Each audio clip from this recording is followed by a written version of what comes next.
Alright, let's talk about color. Or actually, let's talk about why color isn't the first thing you should be thinking about at all. Here's a scene that plays out at our shop almost every single week. Somebody walks in, phone already out, and they've got a photo saved. They know exactly what they want, midnight blue or forest green, or that particular gray they saw on a car in a parking lot 3 months ago and haven't stopped thinking about since. And then we pull out the sample deck, walk outside into actual daylight, and about 20 minutes later they're holding something completely different against the door of their car, going, huh, okay, I didn't expect that. So that's what this one's about, how to actually choose. Not how to scroll through 100 swatches until your eyes glaze over, but how to narrow it down in a way that makes sense. And the trick is this: start with the finish, not the shade. Because the finish is doing way more work than you think. Gloss black and satin black are the same color, same pigment, same everything on paper. Put two cars side by side in the sun, one in each, and they look like two entirely different vehicles. Different attitude, different personality. One reads clean and factory, the other reads deliberate. So pick your finish family first, then narrow the shade inside it. That turns a wall of 100 options into a short list of maybe 5, and suddenly you can actually make a decision instead of standing there paralyzed. Let's go through the families.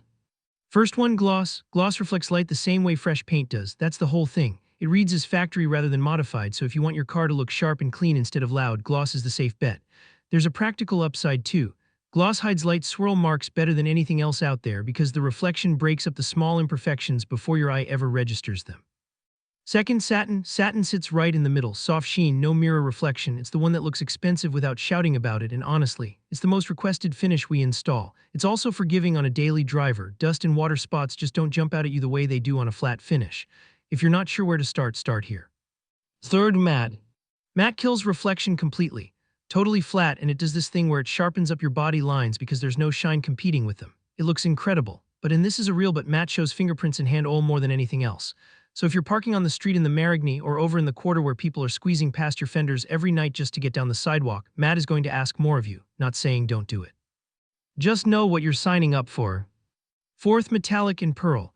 These films have flake or pearl pigment in them, so the color shifts as you walk around the car. In direct sun, they're stunning, genuinely, but we get weeks of gray overcast down here, and under that sky, metallics flatten out noticeably. Worth thinking about before you commit. And fifth, the statement films, chrome, color shift, carbon fiber, brushed metal. These cost more per foot than standard vinyl, and they usually work better as accents than as full coverage on a big vehicle. A chrome roof, sure, a full chrome van, that's a lot of car.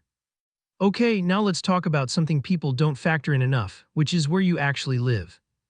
Dark colors absorb heat, that's just physics. A black roof sitting in stopped traffic on I-10 in July gets hot enough that it matters, and heat ages film fastest on the horizontal panels, the roof, the hood. The stuff facing straight up at the sun all day. Light grays, silvers, whites, they run cooler and they tend to age more evenly around here. If you want this wrap to still look right 3 or 4 years from now, that's worth putting on the scale. Then there's what lands on your car. Spring pollen, late summer love bugs, all of it. On a mid-tone gray or a bronze, that stuff basically disappears between washes. On deep black or bright white, it announces itself every time.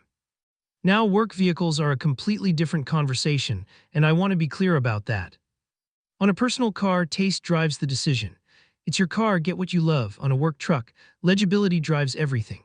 Gloss is almost always the right answer for a branded vehicle because contrast between your background and your lettering is the entire reason somebody can read your phone number doing 45 on airline drive. Matte backgrounds swallow light, they make small text harder to read at a distance, and a work truck that doesn't get read is just a truck. If you're putting the same scheme across several vans, bring us your brand colors before you commit the whole fleet to one palette. Much easier to sort that out on one van than on 6. Here's another thing worth saying because a lot of people don't realize it's an option. You don't have to wrap the whole vehicle. A satin black roof, hood, mirrors, and pillars over your factory color gets you most of the visual change for a fraction of the film. It's a huge transformation for the money. And going with coverage on selected panels leaves more of your original paint untouched, which some people care about a lot. Blacking out the shiny factory trim is the other quiet upgrade nobody talks about. A trim blackout completely changes the character of a car without touching the body color at all. It's subtle. It's also one of those things where people can't quite tell what you did, they just know the car looks better. Last piece of advice, and this might be the most important one, judge your samples on your actual car. Screens lie about color.